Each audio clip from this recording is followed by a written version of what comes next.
नमस्कार मित्रांनो. विज्ञान म्हणतं की माणसाचा मृत्यू झाला की त्याचं शरीर पंचतत्वात विलीन होतं. पण महाराष्ट्राच्या मातीत एक असं ठिकाण आहे जिथे 700 वर्षापासून एक महापुरुष आजही सदेह जिवंत आहे असं मानलं जातं. फक्त श्रद्धाच नाही तर खुद्द निसर्गही या जागेचे रक्षण करतो. ते महापुरुष म्हणजे संत ज्ञानेश्वर महाराज. आजच्या या व्हिडिओमध्ये आपण त्यांच्या जीवनापासून ते त्यांच्या संजीवन समाधीच्या अद्भुत रहस्यापर्यंतचा सर्व प्रवास पाहणार आहोत. हा व्हिडिओ शेवटपर्यंत नक्की पहा, कारण संजीवन समाधी म्हणजे नक्की काय हे आपण अतिशय सोप्या उदाहरणासह समजून घेणार आहोत. ज्ञानेश्वर महाराजांच्या वडिलांचे नाव विठ्ठलपंत कुलकर्णी आणि आईचे नाव रुक्मिणीबाई होते. विठ्ठलपंत हे मूळचे आपेगावचे. या चारही महान भावंडांचा जन्म आजचे छत्रपती संभाजीनगर, त्यावेळचे औरंगाबाद जिल्ह्यातील आपेगाव येथेच झाला. मोठा भाऊ निवृत्तीनाथ 1273चा जन्म, ज्ञानेश्वरांचे गुरु ज्ञानेश्वरांचा जन्म 1275चा, तर त्यापाठी सोपानदेवांचा जन्म 1277चा आणि सर्वात त्यांची आवडती धाकटी बहीण मुक्ताई 1279चा. विठ्ठलपंतांनी संन्यास घेतला होता, पण गुरूंच्या आज्ञेवरून ते पुन्हा गृहस्थाश्रमात परतले. त्या काळातील कर्मठ समाजाने याला धर्मद्रोह मानले आणि संपूर्ण कुटुंबाला वाळीत टाकले. या निष्पाप मुलांना अन्नासाठी दारोदारी फिरावे लागले. लोकांनी त्यांना अपमानित केले. शेवटी मुलांचे शुद्धीकरण व्हावे म्हणून आईवडिलांनी प्रयाग येथे देहत्याग केला. तरीही समाजाचा छळ थांबला नाही. आईवडिलांनी देहत्याग केला तरीही माऊलींनी समाजाबद्दल मनात कधीच आकस धरला नाही. उलट त्यांनी जगाला पसायदान दिला.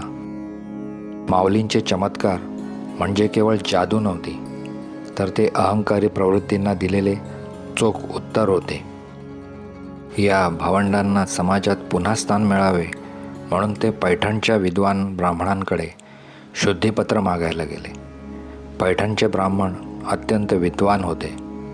त्यांना आपल्या ज्ञानाचा गर्व होता. त्यांनी या मुलांची थट्टा केली. ते म्हणाले, तुमची नावं तर देवाची आहेत, पण तुम्ही तर संन्यासाची मुले आहात. त्याचवेळी तिथून एक माणूस आपल्या रेड्याला घेऊन चालला होता. एका ब्राह्मणाने थट्टेने विचारले, या रेड्याचे नाव काय? ज्ञानेश्वर म्हणाले, याचेही नाव ज्ञानेश्वर आहे, कारण सर्व सजीवांमध्ये एकच आत्मा वास करतो. हे ऐकून ब्राह्मण संतापले आणि उपवासाने म्हणाले, जर तुझ्या आणि रेड्यात एकच आत्मा असेल तर त्याला वेद बोलायला लाव बघू. ज्ञानेश्वर माऊलींनी शांतपणे त्या रेड्याच्या मस्तकावर आपला हात ठेवला आणि त्याला आज्ञा केली. आश्चर्य म्हणजे तो मुका प्राणी चक्क वेद स्पष्ट आणि शुद्ध स्वरात बोलू लागला. हे पाहून तिथले सर्व विद्वान थक्क झाले. त्यांना जाणीव झाली की ज्या मुलाला आपण सामान्य समजत होतो तो प्रत्यक्ष ईश्वराचा अवतार आहे. सर्व ब्राह्मणांनी माऊलीचे पाय धरले आणि त्यांना आनंदाने शुद्धीपत्र दिले. हा जो रेडा होता, ज्याने संत ज्ञानेश्वरांच्या एका आज्ञेवरून वेद म्हटले होते, यांनी त्याचा उर्वरित जीवनकाल या चारही भावंडांसोबत घालवला. पुणे जिल्ह्यातील जुन्नर तालुक्यात आळे गावात असलेले संत ज्ञानेश्वर महाराज रेडा समाधी मंदिर हे महाराष्ट्रातील एक अद्वितीय आणि पवित्र श्रद्धास्थान आहे. संत ज्ञानेश्वरांनी ज्याच्याकडून वेद म्हणून घेतले त्या पवित्र रेड्याची इथे समाधी आहे. ही घटना भक्ती, समता आणि अध्यात्माचा महान संदेश देणारी मानली जाते. वारकरी संप्रदायात या स्थळाला विशेष महत्त्व आहे. असे मानले जाते की संत निवृत्तीनाथ, ज्ञानेश्वर, सोपानदेव आणि मुक्ताबाई यांच्या उपस्थितीत येथे या रेड्याला समाधी देण्यात आली. योगी चांगदेव हे अत्यंत महान तपस्वी होते. असे म्हटले जाते की त्यांनी आपल्या योग सामर्थ्याने 1400 वर्षांचे आयुष्य मिळवले होते. त्यांना आपल्या सिद्धीचा मोठा गर्व होता. जेव्हा त्यांनी ज्ञानेश्वर माऊली आणि त्यांच्या भावंडांच्या कीर्तीबद्दल ऐकले तेव्हा त्यांना भेटण्याची इच्छा झाली. चांगदेवांनी माऊलींना पत्र लिहिण्याचे ठरवले. पण एक अडचण आली. ज्ञानेश्वर वयाने खूप लहान होते, पण ज्ञानाने मोठे होते. पत्राची सुरुवात तीर्थस्वरूप करावी की चिरंजीव हे त्यांना कळेना. याच संभ्रमात त्यांनी माऊलींना कोरे पत्र पाठवले. ते कोरे पत्र पाहून मुक्ताई म्हणाल्या, 1400 वर्ष योग साधना करूनसुद्धा चांगदेव महाराज या पत्राप्रमाणे कोरेच राहिले. भेटीच्या दिवशी चांगदेवाने आपला प्रभाव टाकण्यासाठी सोबत 1400 शिष्य घेतले. हातात सापाचं चाबूक आणि वाघावर स्वार होऊन आळंदीच्या दिशेने निघाले. त्यांना वाटले की वाघावर बसलेले पाहून ही मुले घाबरतील. ज्यावेळी चांगदेव वाघावर बसून येत होते त्यावेळी ज्ञानेश्वर महाराज आपल्या भावंडांसह एका जुन्या भिंतीवर बसून ऊन खात होते. चांगदेव जवळ आल्याचे समजताच माऊलींनी त्या निर्जीव भिंतीलाच आज्ञा केली, चल आपल्याला चांगदेवांना समोर जायचे आहे. आश्चर्य म्हणजे ती निर्जीव भिंत सजीवासारखी हवेत चालत चांगदेवाच्या दिशेने जाऊ लागली. ते दृश्य पाहून वाघावर बसलेल्या चांगदेवांचा गर्व गळून पडला. निसर्गाच्या पंचमहाभूतांवर ताबा मिळवणं हे माऊलींच्या योग सामर्थ्याचं प्रतीक होतं. त्यांना लक्षात आलं, आपण एका प्राण्याला म्हणजेच वाघाला नियंत्रित ठेवलं आहे, पण माऊलींनी निसर्गाच्या नियमांच्या विरुद्ध म्हणजे निर्जीव भिंतीला आज्ञा केली आणि ती हवेत उडू लागली. या सर्व गोष्टींनी चांगदेवांचा गर्व गळून पडला. चांगदेव वाघावरून खाली उतरले आणि माऊलींच्या पाया पडले. आता वळूया व्हिडिओच्या सर्वात मुख्य भागाकडे, संजीवन समाधी. तुम्ही कधी विचार केला आहे का की समाधी जमिनीच्या खालीच का असते? त्यामागे एक ठोस तांत्रिक कारण आहे. जमिनीखाली तापमान स्थिर असते आणि बाहेरील आर्द्रता किंवा हवामानाचा शरीरावर परिणाम होत नाही. सैनिकांसाठी जसं बंकर सुरक्षित असतं तसंच योग्यांसाठी जमिनीखालील समाधी ही एक आध्यात्मिक स्ट्रॉंग रूम असते. संतांच्या चरित्रात असं वर्णन मिळतं की माऊलींनी समाधी घेताना टप्प्याटप्प्याने स्वतःला स्थिर केलं. सर्वात आधी त्यांनी पद्मासन घातलं आणि पाठीचा कणा ताठ ठेवला. आपली नजर भ्रुकुटीमध्ये म्हणजेच 2 भुवयांच्या मध्ये स्थिर केली. प्राणांना खालून वरच्या दिशेला मूलाधार चक्राकडून सहस्त्रार चक्राकडे खेचलं. शेवटी खेचरी लावून स्वतःला ब्रह्मांडाशी जोडून घेतलं. खेचरी मुद्रा काळाला जिंकणारी विद्या आहे ही. योगशास्त्रात असं मानलं जातं की जो ही मुद्रा साध्य करतो तो मृत्युंजय होतो.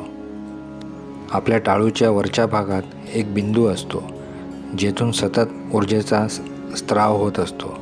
सामान्य माणसाच्या बाबतीत हा स्त्राव पोटातील अग्नीत जळून जातो, पण खेचरी मुद्रेमुळे तो अमृताचा स्त्राव शरीराला मिळतो, ज्यामुळे शरीर वृद्ध होत नाही आणि सडत नाही. या मुद्रेमुळे श्वासाची गती इतकी मंद होते की एका मिनिटाला जिथे आपण 15 ते 16 श्वास घेतो तिथे योगी तासनतास एकच श्वास धरून ठेवू शकतात. संजीवन समाधीत शरीराचे डीप फ्रीजिंग न होता ते डीप मेडिटेशनमध्ये जाते. भीम मुद्रा आणि भयमुक्त अवस्था. काही ठिकाणी भीम हा शब्द निर्भय या अर्थाने वापरला जातो. वयाच्या अवघ्या 21व्या वर्षी देह जिवंतपणे पंचतत्वात विलीन करणे यासाठी जे अफाट धैर्य लागते ते या मुद्रेतून झळकत होते. म्हणून याला एक भक्कम किंवा अढळ स्थिती मानली जाते. संजीवन समाधी घेण्याची परंपरा ही आध्यात्मिक आणि शास्त्रीय अशा दोन्ही कारणांवर आधारित आहे. योगाभ्यासामध्ये मानवी शरीर हे पंचमहाभूतांनी म्हणजेच पृथ्वी, आप, तेज, वायू, आकाश यांनी बनलेले मानले जाते. जेव्हा एखादा सिद्ध पुरुष संजीवन समाधी घेतो तेव्हा ते आपल्या प्राणांना ब्रह्मांडात विलीन करतात आणि देहाचा त्याग न करता सदेह ध्यानस्थ होतात. जमिनीखालील माती म्हणजेच पृथ्वी तत्व हे ऊर्जेला धरून ठेवण्यासाठी सर्वात उत्तम मानले जाते. जमिनीच्या आत तापमान स्थिर असते आणि बाहेरील जगातील कोलाहल, हवामान किंवा आर्द्रता यांचा परिणाम कमी होतो. योगी पुरुष आपल्या शरीरातील कुंडलिनी शक्ती जागृत करून समाधी घेतात. जमिनीखालील वातावरण या उच्च ऊर्जेला संचयित करण्यासाठी आणि शरीराचे जतन करण्यासाठी नैसर्गिक कवच म्हणून कार्य करते. खोली किंवा बांधलेली वास्तू ही मानवनिर्मित असते. या उलट जमिनीच्या खाली केलेले विवर किंवा गुहा ही पूर्णपणे नैसर्गिक असते, एकांत प्रदान करते. तिथे बाह्य जगाचा कोणताही अडथळा येत नाही, जे दीर्घकालीन ध्यानासाठी, जे हजारो वर्षे टिकू शकते असे मानले जाते, ते आवश्यक असते. अनेकांना वाटते की समाधी म्हणजे केवळ देहविसर्जन, पण संजीवन समाधीचा अर्थ असा आहे की तो आत्मा अजूनही तिथे सूक्ष्म रूपात वास करत असतो. म्हणूनच आळंदीसारख्या ठिकाणी आजही अनेक भक्तांना ज्ञानेश्वर माऊलींच्या अस्तित्वाची प्रचिती येते.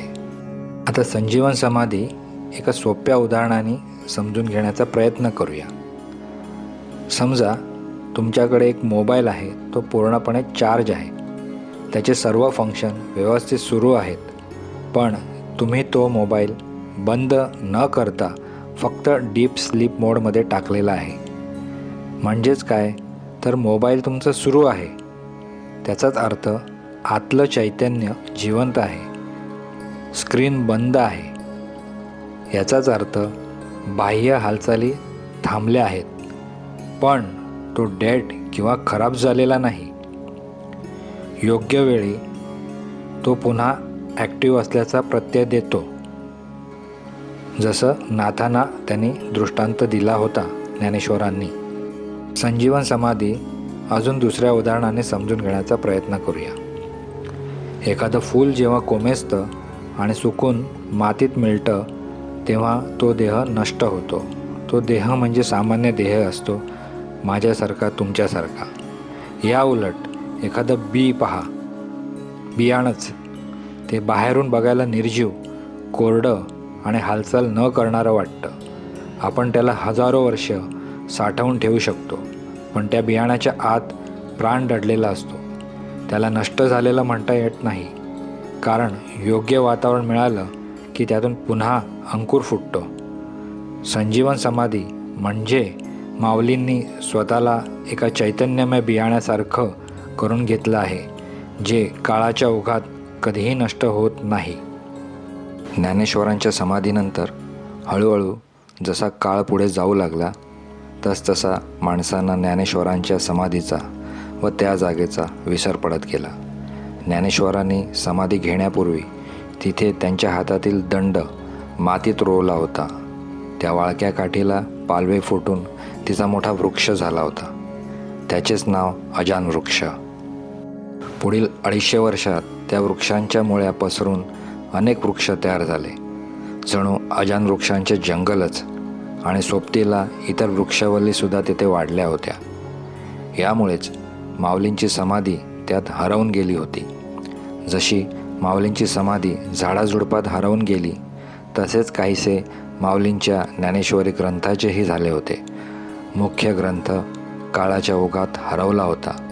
त्या ग्रंथात किंवा ओव्यात लोक स्वतःचे शब्द घालू लागले, काही वेळा चुकून तर काही वेळा जाणीवपूर्वक. आणि हीच एकूण घुसमट म्हणजेच त्यांच्या कंठाला लागलेली मुळी. ज्या व्यक्तीचे पंचतत्वावर नियंत्रण होते त्या व्यक्तीच्या गळ्याला मुळी लागेलच कशी. ज्यांनी रेड्याला वेद म्हणायला लावले, ज्यांनी निर्जीव भिंत चालवली, ज्यांनी मृत माणसाला जिवंत केले, त्यांना एका मुळीचा त्रास होईल का? मुळात ती मुळी त्यांच्या योगसाधनेत बाधा ठरू शकेल का?